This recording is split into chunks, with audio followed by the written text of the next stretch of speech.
Dear students, आज हम discuss करने जा रहे हैं रिवीजन एंड टेस्ट सेशन का फर्स्ट ईयर का चैप्टर 1, 2 और 3 का टेस्ट नंबर 1। इसके MCQs डिस्कस करते हैं। सबसे पहले इसके MCQ डिस्कस करेंगे, जिसमें क्वेश्चन नंबर 1 है reversible inhibitors form linkages with. तो इसका आंसर ए ऑप्शन है enzymes. Reversible inhibitor form weak linkages with enzymes. MCQ number 2 है इसमें the optimum pH for arginase is. इसका सही आंसर है 9.7, डी ऑप्शन है।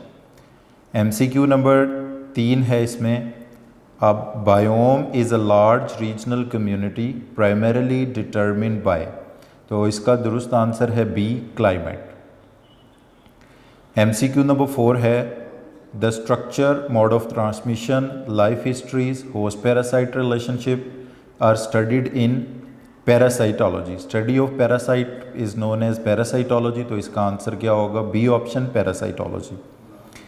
MCQ नंबर 5 है we are present in. So we are living in Cenozoic era, C option. जो current era चल रहा है इसका नाम सिनोजोइक इरा है। So we are living in Cenozoic era. MCQ number 6 है evaporation of only 2 ml out of 1 litre of water lowers the temperature of remaining 998 ml by 1 degree Celsius. तो इसका answer A option है 1 degree Celsius. MCQ number 7 है melting point of palmitic acid is. Melting point palmitic acid का 63.1 degree Celsius है। तो correct answer होगा C option. MCQ number 8 है concentration of glucose in human blood. Human blood में glucose 0.08% पाया जाता है। तो इसका दुरुस्त आंसर होगा ए ऑप्शन। तो ये हमारे MCQs के आंसर मैंने आपको बता दिए। इसके बाद हम डिस्कस करेंगे सब्जेक्टिव पोर्शन के ऊपर, जिसमें सबसे पहला हिस्सा हमारे पास है शॉर्ट क्वेश्चंस का, जिसका पहला क्वेश्चन है differentiate between population and community. तो पॉपुलेशन कम्युनिटी दोनों को डिफाइन कर देंगे, जैसे group of organisms belonging to same species living at same area at same time will make a population. Population में 3 चीज़ें सेम होती हैं, सेम स्पीशीज़ के मेंबर सेम प्लेस पे और सेम टाइम पे होने चाहिए। एग्जाम्पल आप इसकी लिख सकते हैं number of rats present in a field of rice plant. तो इसमें जितने नंबर ऑफ माइस होंगे वो पॉपुलेशन कहलाएंगे। कम्युनिटी को डिफाइन कैसे करेंगे? A group of organisms belonging to different species but located at same area at same time. यानी जितनी भी स्पीशीज़ के मेंबर हैं वो जो एक ही जगह और एक ही वक्त में पाए जाते हैं वो मिलकर बनाएंगे कम्युनिटी बनाएंगे। कम्युनिटी को ऐसे भी डिफाइन कर सकते हैं ऑल द बायोटिक और living factors of an ecosystem will collectively make community. तो इसकी एग्जांपल में आप लिख सकते हैं all the animals and plants located in the forest. Question number 2 में हम चलते हैं what is the significance of biological control. तो इसमें सबसे पहले बायोलॉजिकल कंट्रोल को डिफाइन करेंगे। बायोलॉजिकल कंट्रोल का मतलब है use of living organism to eliminate the paste from the field. और जिस लिविंग ऑर्गेनिज्म की मदद से हम पेस्ट को एलिमिनेट करते हैं इसको बोलते हैं बायोपेस्टिसाइड। इसकी एग्जांपल हम क्या ले सकते हैं? वॉलनट प्लांट से एफिड को रिमूव करने के लिए, aphid is a parasite of walnut, इसको रिमूव करने के लिए जो लिविंग इंसेक्ट इस्तेमाल किया जाएगा इसका नाम है वेस्प। तो वेस्प इस एग्जाम्पल में बायोपेस्टिसाइड और एफिड पैरासाइट के तौर पे रोल प्ले करेगा। क्वेश्चन नंबर 3 पे चलते हैं हाउ डज लो और high temperature affect the activity of enzyme. तो वो हम इस ग्राफ की मदद से देख सकते हैं। वाई एक्सिस के ऊपर हमने रेट ऑफ रिएक्शन लिया है और एक्स एक्सिस के ऊपर हमने टेम्परेचर लिया है। कर्व का शुरू का हिस्सा सजेस्ट कर रहा है कि जैसे जैसे टेम्परेचर इंक्रीज़ हो रहा है रेट ऑफ एंजाइम एक्शन भी इंक्रीज़ हो रहा है। और इसमें हम ये जानते हैं कि हर 10 डिग्री सेंटीग्रेड टेम्परेचर बढ़ने से rate of the reaction double हो जाता है। बिकॉज लो टेम्परेचर पर टेम्परेचर का बढ़ना मॉलिक्यूल्स को एक्टिवेशन एनर्जी प्रोवाइड करता है, जिससे रेट ऑफ द रिएक्शन बढ़ जाता है। दूसरा हिस्सा इसका ये 37 डिग्री सेल्सियस टेम्परेचर है ह्यूमन बॉडी के लिए, जिसको ऑप्टिमम टेम्परेचर कहते हैं। इस पे rate of the reaction maximum हो जाता है। अगर ऑप्टिमम टेम्परेचर से टेम्परेचर बढ़ता है तो एंजाइम डीनेचर हो जाते हैं, जिसकी वजह से ये कर्व नीचे की तरफ आ रही है, यानी कि रेट ऑफ द रिएक्शन कम हो जाता है। तो लो टेम्परेचर पे rate of the reaction temperature के डायरेक्टली प्रोपोर्शनल है। 37 से अबव टेम्परेचर पे rate of the reaction inversely proportional है। क्वेश्चन नंबर 4 पर आते हैं list few ways to formulate hypothesis. Hypothesis बनाने के कुछ तरीके इसमें बताएं। तो इसमें हमारी बुक में 5 अदर वेज बताए हुए हैं हाइपोथेसिस फॉर्मुलेशन के, जिसमें इमेजिनेशन इंट्यूशन है, रिलीजियस एंड फिलोसफिकल आइडियाज़ है, एस्थेटिक प्रेफरेंस है, you may find something else by looking for another thing, homologies यानी सिमिलैरिटीज़ एंड एनालॉजीज़ यानी डिसिमिलैरिटीज़। ये वो तरीके हैं जो हाइपोथेसिस बनाने के ऊपर अफेक्ट कर सकते हैं। नेक्स्ट क्वेश्चन नंबर 5 इसमें आता है induce fit model. Induce fit model was given by induce fit model was given by Daniel Koshland. Basically जो इंड्यूस फिट मॉडल है ये लॉकहार्ट की मॉडल की ही मॉडिफाइड या लेटेस्ट फॉर्म है। According to induced fit model, active site can modify itself according to the shape of substrate. Active site is elastic, active site is not rigid, active site will not act as template. This model is more acceptable model as compared to the Lockhart key model. उसके बाद question number 6 पर हम चलते हैं, differentiate between pepsinogen and pepsin. तो pepsinogen एक enzyme की inactive form है, जाइमोजिन इनएक्टिव प्रोटीन है, पेप्सिन इसकी एक्टिव फॉर्म है।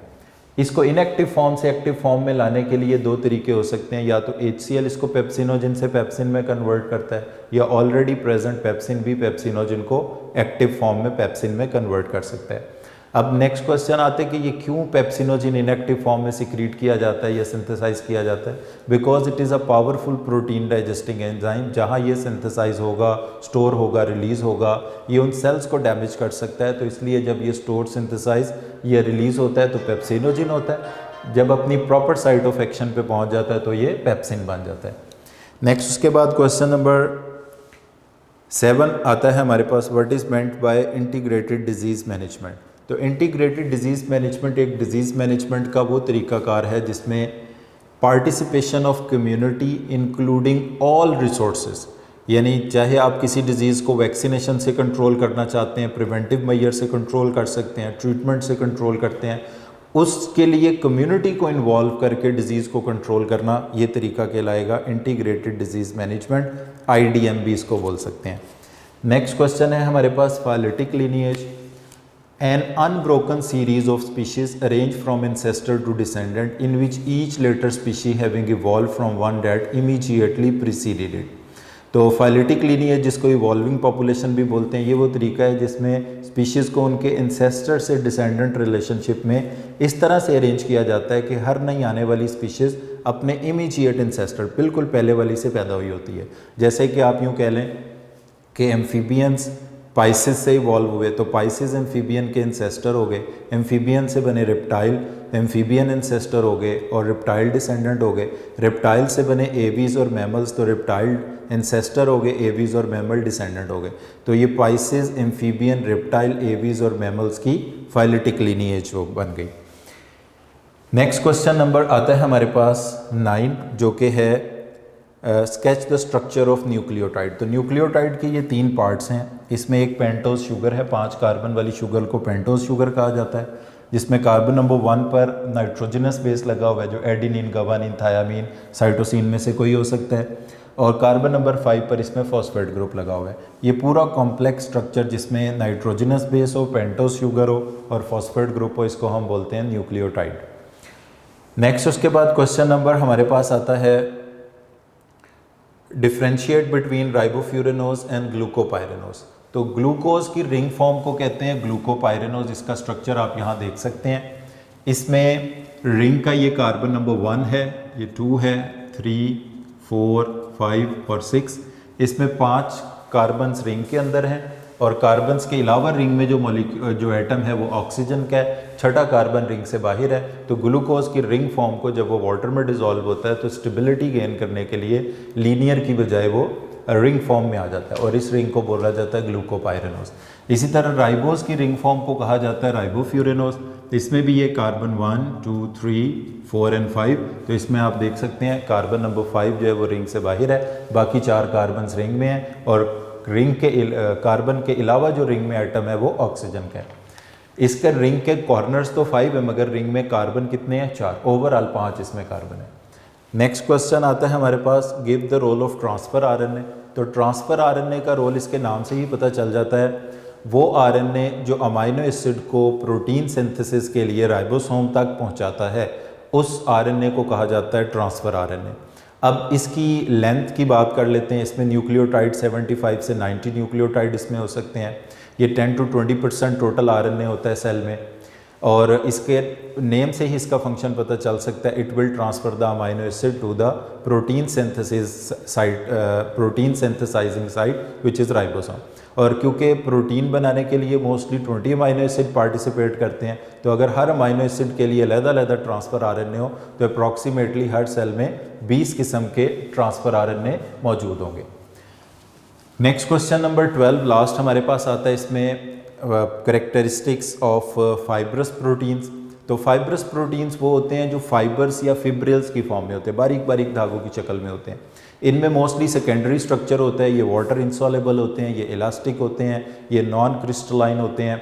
ये ग्लोबुलर प्रोटीन के मुकाबले में टेम्परेचर, पीएच के चेंजेस को ज़्यादा टॉलरेट कर सकते हैं, तो हम कह सकते हैं ये मोर स्टेबल हैं। ये बॉडी में स्ट्रक्चरल रोल प्ले करते हैं। इनकी एग्जांपल में आ जाते हैं जैसे मसल की प्रोटीन है, मायोसिन इसमें आ जाता है। इसके अलावा फाइब्रिन जो ब्लड क्लॉट में पाया जाता है, केराटिन जो हेयर्स एंड नेल्स में पाया जाता है, ये फाइब्रस प्रोटीन्स की एग्जांपल्स हैं। लॉन्ग क्वेश्चंस में आ जाते हैं। इसमें पहला लॉन्ग क्वेश्चन है हमारे पास, describe the primary and secondary structure of protein. तो प्राइमरी स्ट्रक्चर प्रोटीन का वो होता है जो हमें किसी भी प्रोटीन के अंदर नंबर ऑफ अमाइनो एसिड और सीक्वेंस ऑफ अमाइनो एसिड्स के बारे में बताता है। तो प्राइमरी स्ट्रक्चर को हम डिफाइन कैसे करेंगे? which tell a structure which tells us about the number and sequence of amino acid in a protein molecule in a polypeptide chain is known as primary structure of the protein। और primary structure को obviously वही bond maintain करेगा जिसने amino acid को जोड़ के रखा है, और इसका नाम है पेप्टाइड बॉन्ड। जैसे इसकी एग्जांपल के तौर पे हम ले सकते हैं हीमोग्लोबिन के मॉलिक्यूल में 2 अल्फा चेन, हर अल्फा चेन में 141 अमाइनो एसिड, बीटा चेन 2 होती हैं, एक बीटा चेन में 146 अमाइनो एसिड। इस तरह अगर हम 2 अल्फ़ा 2 बीटा चेन्स की बात करें तो ये टोटल अमाइनो एसिड इसके बनते हैं 574 एक हीमोग्लोबिन। इंसुलिन के मॉलिक्यूल में 51 अमाइनो एसिड्स हैं, जिसमें 30 अमाइनो एसिड की एक चेन, 21 अमाइनो एसिड की एक चेन है। इनको आपस में डाइसल्फाइड ब्रिजेस ने जोड़ा हुआ है। अगर ये पॉलीपेप्टाइड चेन स्ट्रेट रहने की बजाय कॉइल, हेलिक्स या स्प्रिंग की फॉर्म में आ जाएं तो इसको फिर हम नाम देते हैं कि ये प्रोटीन का सेकेंडरी स्ट्रक्चर है। सेकेंडरी स्ट्रक्चर में जो कर्व या ट्विस्ट पैदा होते हैं पॉलीपेप्टाइड चेन में, वो कार्बोनाइल ग्रुप के ऑक्सीजन और अमाइनो ग्रुप के हाइड्रोजन के बिटवीन डेवलप होने वाले हाइड्रोजन बॉन्ड्स की वजह से। तो हम कह सकते हैं कि सेकेंडरी स्ट्रक्चर को हाइड्रोजन बॉन्ड मेंटेन करता है। Alpha helix and beta pleated sheets इसकी एग्जांपल है। अल्फा हेलिक्स के एक टर्न में 3.6 अमाइनो एसिड्स पाए जाते हैं। जो सेकंड लॉन्ग क्वेश्चन है इसमें discuss the different factors which affect the rate of enzyme action. इसमें पहला फैक्टर एंजाइम कंसंट्रेशन है। तो एंजाइम कंसंट्रेशन बढ़ने से रेट ऑफ रिएक्शन बढ़ता है, क्योंकि जितने एंजाइम ज़्यादा होते हैं उतनी नंबर ऑफ एक्टिव साइट ज़्यादा होती हैं, एंजाइम सबस्ट्रेट कॉम्प्लेक्सेस ज़्यादा बनते हैं और ज़्यादा प्रोडक्ट सिंथेसाइज होती है। सबस्ट्रेट की कंसंट्रेशन भी ऐसे ही है, जैसे जैसे बढ़ेगी रेट ऑफ द रिएक्शन बढ़ेगा, मगर एक पॉइंट पर पहुंचने के बाद rate of the reaction constant हो जाता है, ना ज़्यादा होता है ना कम होता है। इस पॉइंट को हम नाम देते हैं सैचुरेशन का। इसके साथ इसका ग्राफ है जो आप लॉन्ग क्वेश्चन में इसको प्रॉपर करके ड्रॉ करेंगे। इफेक्ट ऑफ टेम्परेचर है। टेम्परेचर बेसिकली होता है average kinetic energy of the body. तो जैसे जैसे टेम्परेचर बढ़ता है रेट ऑफ द रिएक्शन बढ़ता है। हर 10 डिग्री के लिए रेट ऑफ रिएक्शन डबल होता है, because increase in temperature will provide activation energy to the molecules. फिर ऑप्टिमम टेम्परेचर पे rate of the reaction maximum होता है। ऑप्टिमम टेम्परेचर ह्यूमन बॉडी के लिए 37 डिग्री सेल्सियस है। अगर ऑप्टिमम से टेम्परेचर बढ़ता है तो रेट ऑफ रिएक्शन कम होगा, क्योंकि एंजाइम डीनेचर हो जाते हैं। चौथा फैक्टर इसमें पीएच है।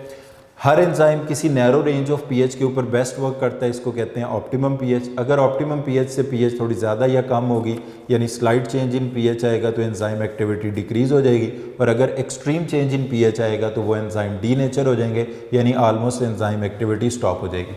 इसमें मुख्तलिफ एंजाइम्स की एग्जाम्पल दी हैं, जैसे पेप्सिन की ऑप्टिमम पीएच 2 है, आर्जिनेस की ऑप्टिमम पीएच 9.7 है। तो सारी नहीं तो कुछ एग्जाम्पल्स उस टेबल में से ज़रूर इसमें लिख दी जाए। तो डियर स्टूडेंट्स, ये हमारा रिवीजन एंड टेस्ट सेशन का चैप्टर नंबर T1 था, जिसमें चैप्टर 1, 2, 3 इंक्लूडेड थे। इसकी हमने MCQ, शॉर्ट क्वेश्चन और लॉन्ग क्वेश्चंस को इन डिटेल डिस्कस किया। Thank you very much.